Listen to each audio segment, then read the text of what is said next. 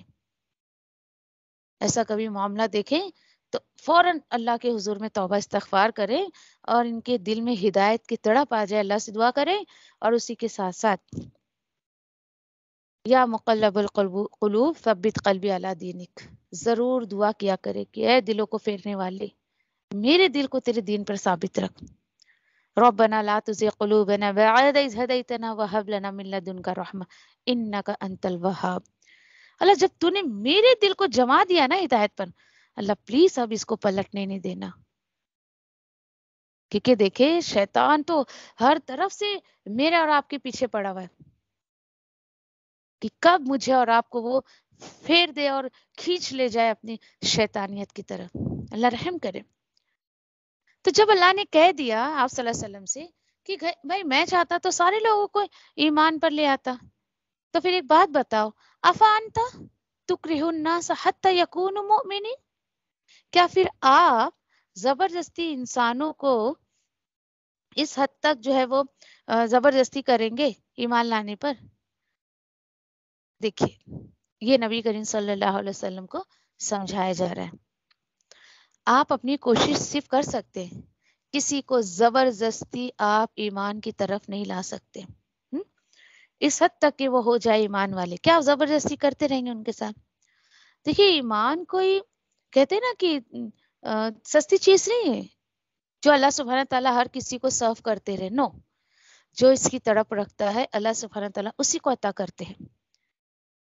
اس آیت پر مجھے ایک بات یاد آ رہی ہے کہ جو لوگ نعوذ باللہ یہ کہتے ہیں کہ اللہ کے پکڑے کو نبی چھڑائے، نبی کل مختار ہیں، یہ آیت ان تمام باتوں کی نفی کرتی ہے. نعوذ باللہ کچھ لوگ رسولوں کو تو چھوڑے، ولیوں کے نام پر یہ باتیں کہتے ہیں کہ وہ کل مختار ہیں، اللہ جس کو پکڑتا ہے تو وہ جو ولیوں کا نام لے کے کہتے ہیں وہ چھڑاتے ہیں. جی نہیں، جب اللہ سبحانہ تعالیٰ نے اپنے حبیب صلی اللہ علیہ وسلم کو یہ کہہ دیا ہے کہ آپ کسی کو زبردستی ایمان پر نہیں لا سکتے. سوچئے، یہ تو دنیا کی بات ہے. لوگ ولیوں کے بارے میں، آخرت کے بارے میں یعنی اتنے بڑے بڑے دعوے کرتے ہیں. کیوں لوگوں کو بات سمجھ نہیں آتی ہے کہ ایک بار آپ جو ہے وہ آپ صلی اللہ علیہ وسلم کو، اگر یہ آپ صلی اللہ علیہ وسلم کو اللہ سبحانہ تعالیٰ پرمیشن دیتے کہ چلو ٹھیک ہے آپ جس کو چاہے میں ہدایت دے دوں گا. نو، ایک آیت بھی مجھے اور آپ کو قرآن میں نہیں ملتی ہے. ہر جگہ آپ صلی اللہ علیہ وسلم کو یہی بات اللہ سبحانہ تعالیٰ کہہ رہے ہیں، آپ لوگوں کو ہدایت نہیں دے سکتے، آپ لوگوں کو ہدایت نہیں دے سکتے. آپ اندھوں کو دکھا سکتے کیا راستہ؟ آپ بہروں کو سنا سکتے کیا؟ جو قبر میں پڑے ہوئے آپ ان کو نہیں سنا سکتے ہو؟ ایسی ایسی آیتیں ہیں. اللہ کی پناہ. اور آج لوگوں نے ایک معمولی انسانوں کے بارے میں نہ جانے کیا کیا من گھڑک باتیں گڑھ رکھی ہے.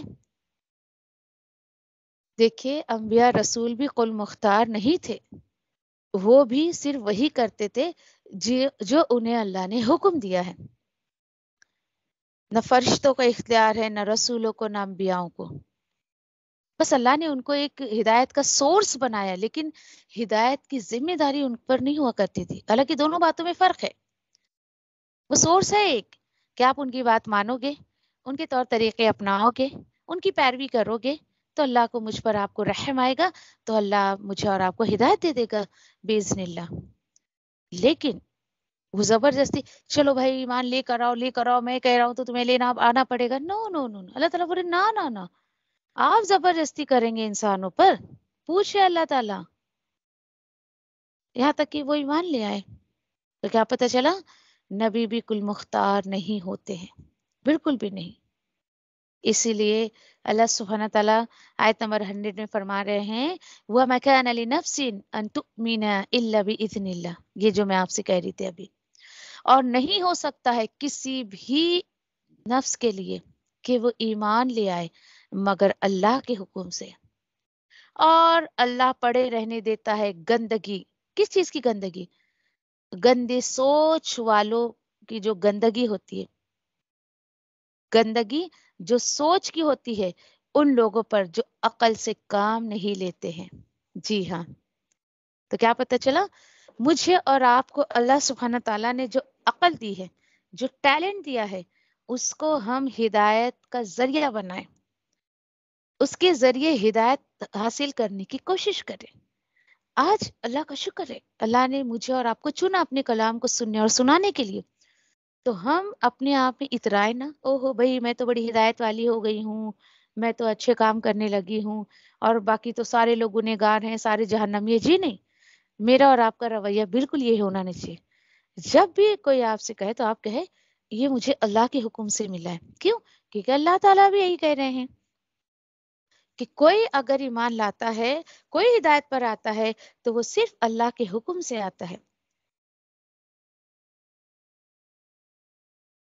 اور جن لوگوں کی سوچ میں توحید نہیں ہے، یہ ولیوں کی محبت، بتوں کی محبت اور یہ پیروں کی محبت، بزرگوں کی محبت، باپ دادا کی تقلید کی محبت، اللہ تعالیٰ بولتے جاؤ پڑے رہو. اللہ کو کیا فکر ہے بھائی؟ تم ہدایت لاؤ گے تمہارا فائدہ ہے، نہیں لاؤ گے تمہارا نقصان ہے. ہر بندہ اپنا نفع نقصان سوچتا ہے، لیکن عقل مند بندہ ہدایت کے پوائنٹ آف ویو سے اپنے نفع اور نقصان کو سوچتا ہے. اللہ تعالیٰ بول رہے ہیں، میں نہیں بول رہی. کیوں؟ اللہ تعالیٰ وہی کہہ رہے ہیں کہ اللہ تعالیٰ ایسے لوگوں کو پڑے ہی رہنے دیتا ہے گندگی میں جو عقل سے کام نہیں لیتے. تو کیا پتہ چلا انسان کو صحیح چیز کے لیے اپنے عقل کا استعمال کرنا چاہیے، غور و فکر ہونی چاہیے. کیوں اللہ نے آیتیں اتاری؟ کیا اللہ تعالیٰ فرما رہے ہیں؟ کیوں لوگ اس کو غلط پوائنٹ آف ویو میں قرآن کو لے کر جاتے ہیں اور ہدایت حاصل کرنے کے بجائے وہ غلط کاموں کی طرف چلے جاتے ہیں. بڑی حیرانی کے افسوس کی بات ہے، بہت ہی زیادہ. جزاکم اللہ خیر. سبحانک اللہم و بحمدک نشہد ان لا الہ الا انت نستغفرک و نتوب الیک. سبحان اللہ و بحمدہ سبحانک اللہم و بحمدک نشہد ان لا الہ الا انت نستغفرک و نتوب الیک. ربنا لا تزغ قلوبنا بعد إذ هديتنا وهب لنا من لدنك رحمة إنك أنت الوهاب. ربنا آتنا في الدنيا حسنة وفي الآخرة حسنة وقنا عذاب النار. آمين يا رب العالمين. ربنا تقبل منا إنك أنت السميع العليم وتب علينا إنك أنت التواب الرحيم. وآخر دعواني الحمد لله رب العالمين. والسلام عليكم ورحمة الله وبركاته.